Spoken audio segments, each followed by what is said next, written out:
Galavina, Guia Dolosana, Angita Talitakini and Navarro and Bula FM and Golden Point Resort, Basendo Nambandana Here, Vinaka. Bula Vinaka, Navan Gotevita, Tungo 90, and the Talita Wale and Bula FM, Nambandu, and I said. Nadango Makilesi, where Kraki and Lesbian and Bula FM, Nambandu. Hello, Ratu Kitchen in Gatobo, and do Talita Navarro and Bula FM, and Moldo and Sere, Bula FM, number 2 and Ser.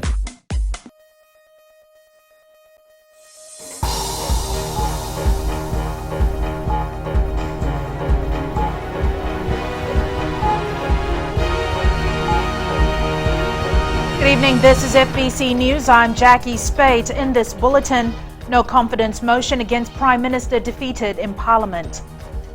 Rotemumu says she accepts Fijian as a common identity. And Catholic Church wants to build homes for the poor during Lent.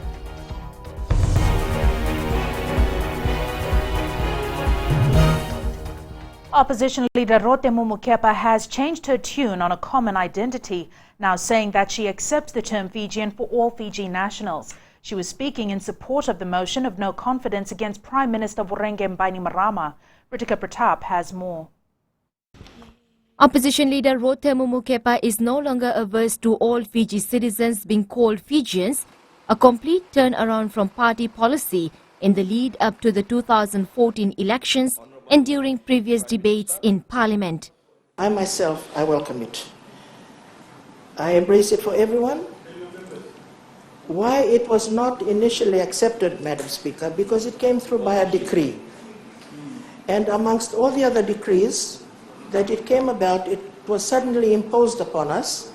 However, minutes after the Parliament adjourned, Rotemumu seemed to be backtracking. On the one hand, she accepts the common identity, but at the same time, she insinuates that the name has been stolen from the Itoke. Particularly if it belongs to you, your house, and I want to come and take it over, I have to have your permission. I can't just go in and take over the house and call it mine. And that is basically what happened there, that that term belonged to the indigenous Fijians right from before session, deed of session 1874. So that has always been ours. Government MPs, including the Prime Minister, have little faith that the Sodalpa leader is genuine in her sentiments. Well, she had to say that in Parliament in front of everyone. She can, but if she goes out campaigning, she'll change. That's what they do. They change colors. You'll never see me change colors. Sometimes they say we are all separate people. We can't steal somebody's identity as Fijian. And they come back and say we are all Fijians now. Then they say Honorable Bainimarama is against the indigenous rights and against the Itoke. And today they're saying that he's actually helping the Itoke. So people born in Fiji are Fijians? Yeah, right now they are called Fijians. Do you agree with that? Yes, of course I agree with it. Last year, Rotemumu and other leading members of Sodalpa vehemently argued that Fijians need to protect their identity. Ritika Pratap, FBC News. The opposition's motion of no confidence against the Prime Minister of Bainimarama has been defeated in Parliament. Debate raised issues of a common identity, land rights, education policies and more. Maggie Boyle reports the government side of the House labelling the motion an absurd waste of time. Madam Speaker, I'd like to... The debate covered every member of Parliament and none were pulling any punches, but the result was inevitable. The no-confidence motion defeated by 28 votes to 11. Opposition MP Semesa Karavaki opened the floodgates, proposing that Rotemumu Kepa take over the Prime Ministership. That these nations need to be redeemed. It needs to be saved. And the only way it needs to be saved, Madam Speaker, is to change the Prime Minister. Impassioned arguments even led some MPs breaking down into tears. Opposition in support of their motion raised a number of issues. Tauke landowners have been marginalized and no direct participation in the mahogany industry. We are at a juncture in our developments that we now need a healer and not an enforcer. Government, on the other hand, stood in response, with all of their members speaking against the motion and reiterating their collective support for the PM. More people have voted for him than voted for all of us, all the rest of us combined, put together. The people of this country have shown through the votes that they put in of who they want to lead this country. It was mentioned about why was there need for all of us to be called Fijians. Why not? Why not? Why cannot all of us be called Fijians? For how long? For how long was a group of people treated as second class? What's wrong with that? What's wrong? What's wrong? That's my right to be called a Fijian, and nobody can take it away. And while the seriousness of the debate was evident, there was also some comedic performances. And you're telling the nation that the milk is no good.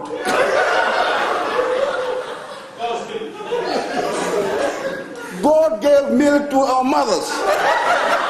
28 MPs voted against the motion, 11 in favour and 8 did not vote. Maggie Boyle, FBC News.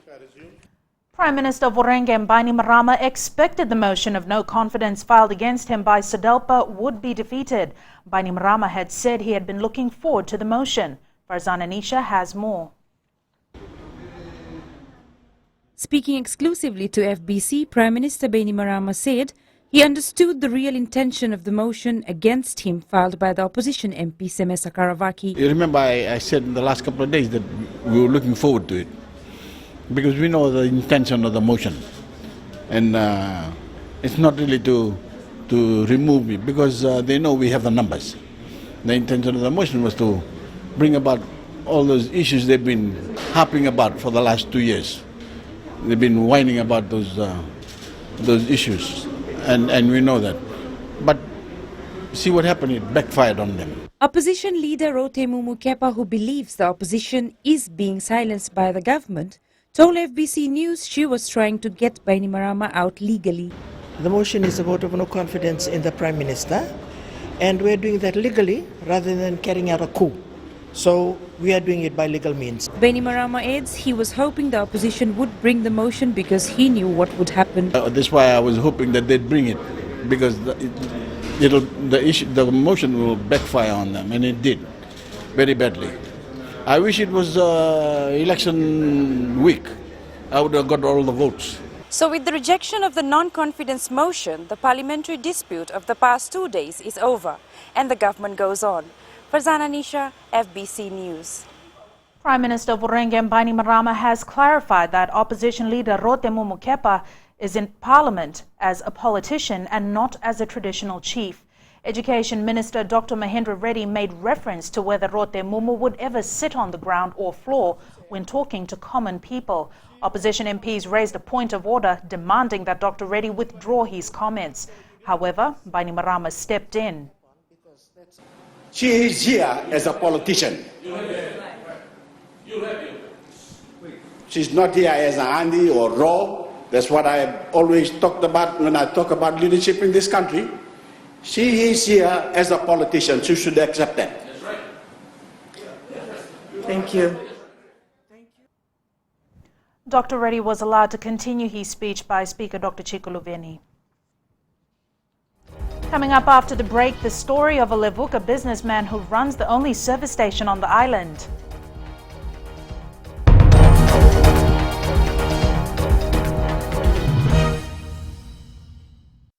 Yandra! I love listening to Gold FM at Golden Point Resort. Gold FM, only the classic hits. Hola, my name is General from Rugby Village. I love listening to Gold FM, only the classic. I'm Moses from Valeu. I love listening to Gold FM, only the classic hits. My name is Marida Manako. I'm from Kandavu. I like listening to Gold FM, only the classic hits. My name is Tilipa from Tavor Town. I love listening to Gold FM, only the classic hits. Gold FM, only the classic hits.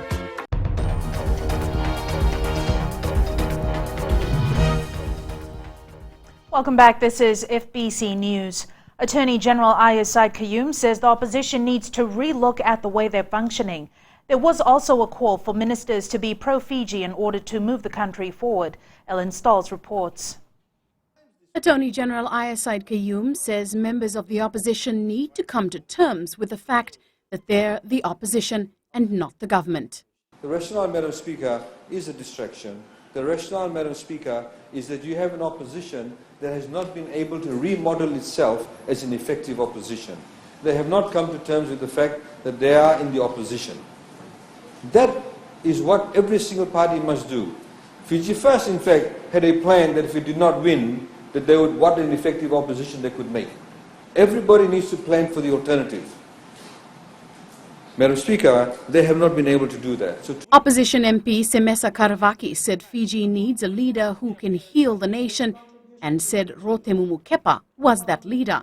Bible verses were quoted here and there were a lot of talk about God, which Said Qayyum also addressed. one single thing that I know that all religions of this world teach, and that is God views everybody equally. And we are all children of God.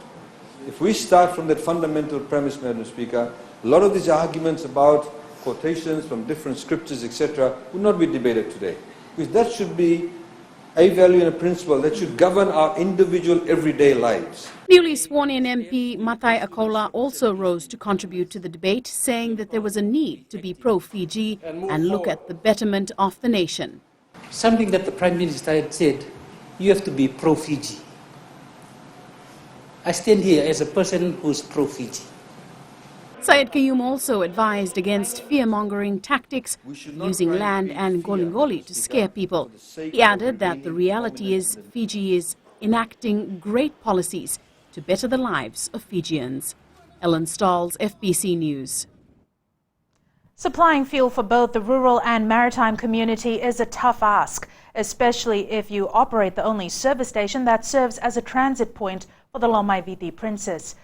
Madhu Bolaitamana, province. Madhu Bolaitamana was in Levuka recently and spoke to the owner of the only service station on Overlau. The old capital Levuka is the hub for many islands in the Lomaiviti province. It is where most stop over to restock and fuel up, and it's not easy to keep up with the demand. It's like Moturiki, there's Batiki, Nairai, and sometimes we have customers over from Koro too as well, Ngau Island as well. So yeah, they're pretty much dependent on us. Ilya's father worked in the petroleum sector many years ago and used to frequent Levuka to service this very bazaar. Long story short, his dad fell in love with the laid-back Levuka life and decided to bring his family over from Suva. Most importantly was the atmosphere of Levuka and the good people. So he decided to stay back, and we have been doing so for the past 25 years. Although there had to be major adjustments made, the family adapted and now comfortably call Levuka home. It's never been as consistent, because you know how our major economy totally depends on PEFCO, right? So if they're performing well, everyone is doing good. So there's ups and downs, but overall, yeah, we've been progressing. Ali says there are plans to build the business in the near future, and this includes moving to a new location. This premises here is kind of lacking space, so we're definitely trying to venture out on the other property and try and expand and help the people in a much better way. With the government already pitching in by improving roads and infrastructure, the future only looks bright from where it all began in the old capital. Madhu Bolaitamana, FBC News. The Catholic Church of Fiji is well underway with its Lent projects after the beginning of Lent 2 days ago. The 40-day period is a build-up to Holy Week and Easter. Sainiani Boila has more.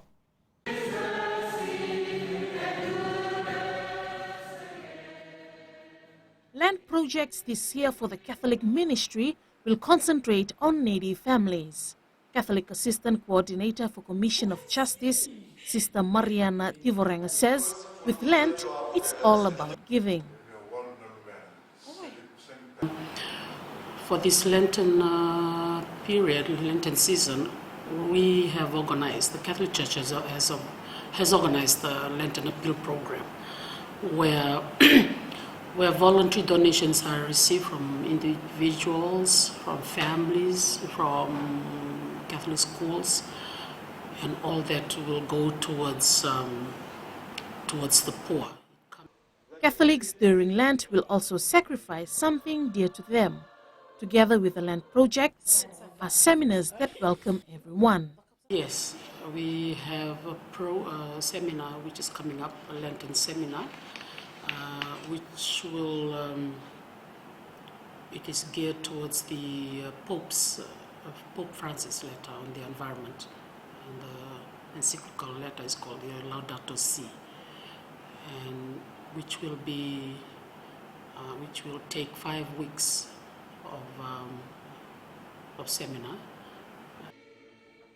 Lent ends on the 20th of next month, Palm Sunday, which is the start of Holy Week. Sainia Nimboila, FBC News. Sports now, and Charlie joins us with all the very latest. Good evening. Coming up in the break, Stewart to miss the Warriors PC campaign, and Fiji Futsal side to play for pride. All this and more after the break.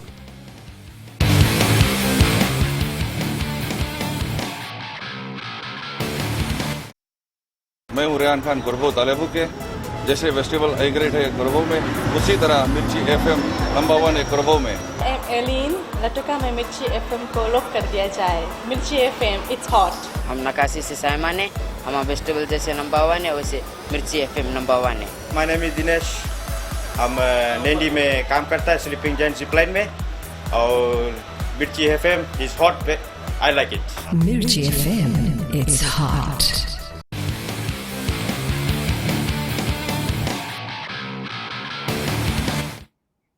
The Telecom Fiji Warriors side will be missing talented winger John in the upcoming World Rugby Pacific Challenge next month. Stewart has joined Japan's newly formed Super Rugby franchise, the Sunwolves. Stewart played a key role in the side which reached the final last season and went on to complete a 3-match unbeaten tour of South America against Uruguay and the Argentina Pampas. But John's, he could keep a close eye on his form in the Super Rugby, and perhaps he might get an opportunity to fly Fijians in June. Stewart will play alongside Fijian forward and USA international Andrew Ndurutalo for the Sunwolves in this year's Super Rugby season. The TFL Fijian side is being hailed for setting a precedent for women competing in sports in the region. Oceania Game Changers director Kylie Bates made the statement during a press conference at the Oceania Rugby Training Workshop, which ended yesterday. Josephine Navula has the details. The TFL Fijiana squad's qualification to the Rio Olympics in August is a source of motivation to women in the Pacific. This is the view of Kylie Bates, who is the director of Game Changers, an Australian company which uses partnerships to make sport and communities stronger. Fiji is leading the way. The fact that the Fijiana will be the first women's team to represent any Pacific island at the Olympics is a huge feat, and I think the entire Pacific is getting behind them and is really excited to see what they'll do. And that's flowing down throughout the whole Pacific, through all the Pacific islands.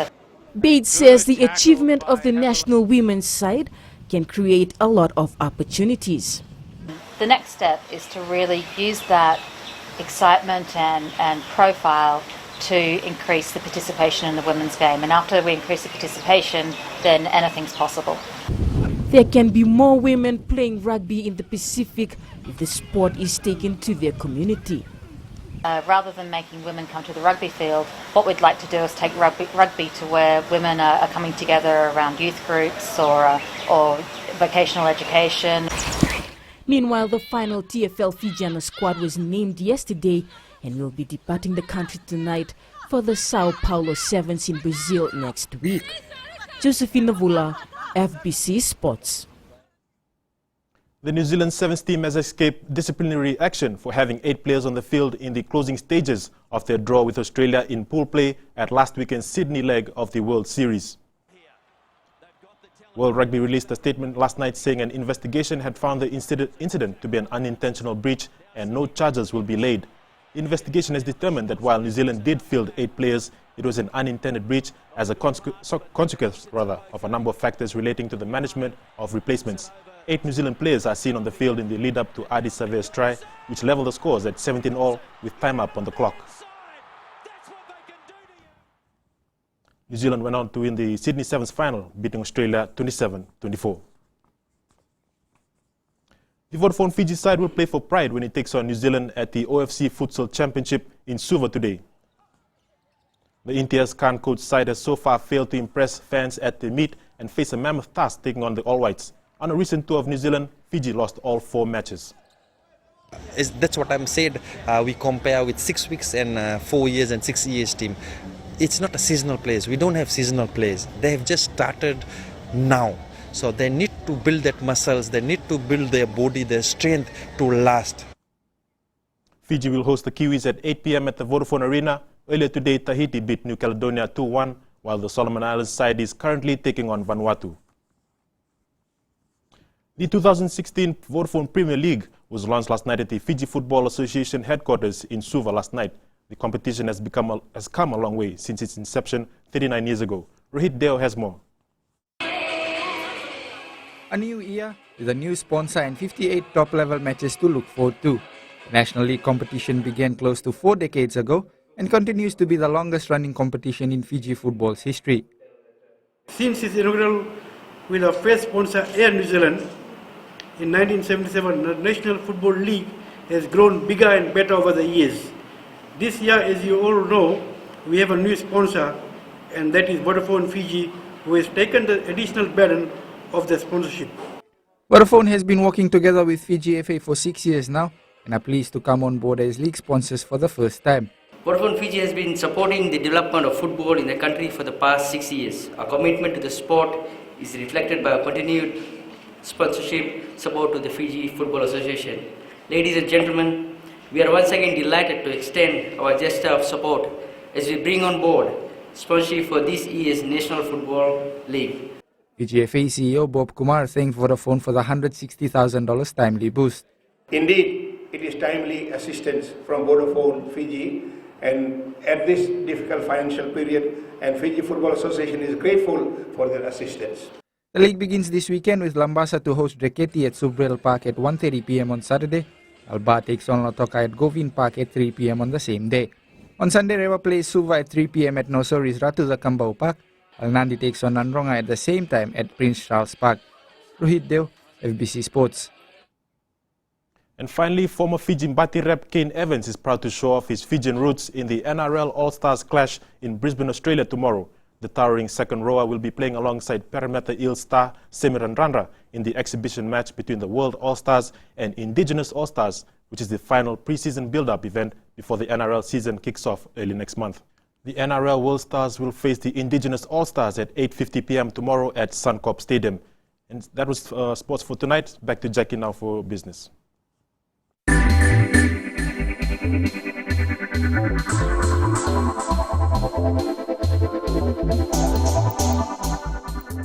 The Fiji Institute of Accountants says it was legally bound to inform the Register of Parties about an unregistered accounting firm auditing the National Federation Party. FIA President Norzab Farid has confirmed that the NFP's accounts audit was not carried out by an accountant accredited with a Certificate of Public Practice. Farid says the certificate is only given to chartered accountants who have work experience with another firm already accredited with the CPP. He says the FIA was simply following the law. So in this case, it has happened, somebody has seen, they made a complaint. So we inform Supervisor of Election, sir, please note, we saw this in the paper, but according to our records, this company or this person is not a CPP. So therefore, he can't sign off. So thereafter, what happens is actually beyond our control. We are, as a professional body, we are supposed to show what is right, what is wrong. The FIA to date has 800 members, 290 are chartered accountants, and 41 have CPP accreditation.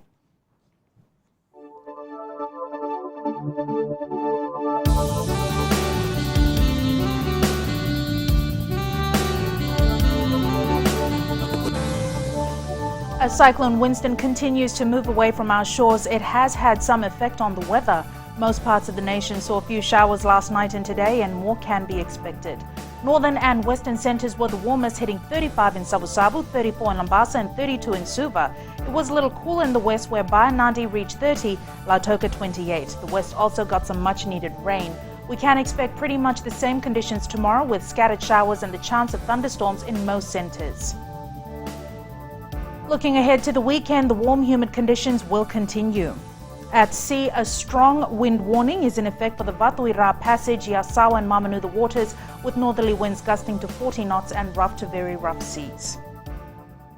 Recapping the main stories tonight, Rote Mumukepa says she accepts Fijian as a common identity, but insists it was taken from the Ithauke.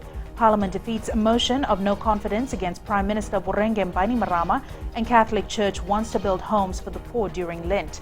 This week's poll question, in light of the Sydney Sevens, we are asking, is the Fiji Sevens team on track to winning gold at the Rio Olympics? Visit our FBC website to take part. You've been watching FBC News. Have a safe and enjoyable weekend. Ni Modamanda.